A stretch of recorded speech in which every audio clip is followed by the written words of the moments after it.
Oui, disons que cette demande nous a été faite par la ville de Nouméa depuis un certain temps. Et donc nous avons établi les premiers contacts. Et aujourd'hui, nous sommes en train de finaliser ce projet de jumelage. Mais il faut discuter entre-temps parce que nous avons beaucoup d'échanges à faire, que ce soit sur le plan de la gestion municipale proprement dite, surtout les questions de sécurité qui se posent avec acuité à Nouméa, comme ici d'ailleurs. Il y a également la politique sociale, hein. Ils sont très en avance, et nous aussi.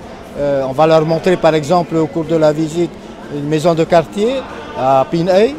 Nous allons également leur montrer un projet de jardins familiaux que nous allons mettre en place du côté de Titioro.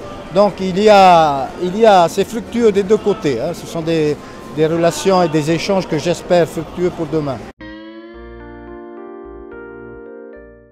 Nenhe prau me whahiahia mau te tere aratahia te tawana ure no Nouméa o Sonia Lagarde.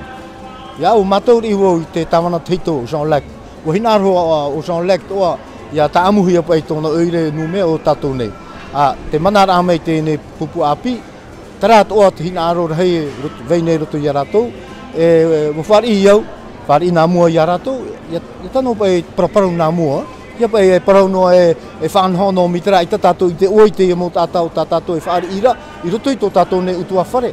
E te mana i hio te nei mama, e mama whaatura te tei, mea nā mō pau at mō maoi, i te hiara e te vera te whawhai roto i tēnei tino. Tā enu atu te rira, te hamanoa to aravau e parau hei tera e wheruri hia e mātou te peretene e dua fridge, tō tātou i mo tumari e parheira i te whenua tratonu. Trato te te rawea, no te mea e whaohia rato roto i te tau maiti rā, tano ia tātou e whaitutot o ia ratou, aitua te aturira e whiwhite i e praua no Nouméa. Trara, tra te te whawha o tā tātou e nenhe whaarhei no ananahei, i roto i tēnei whaura, i topu ia Nouméa e o tātou nei.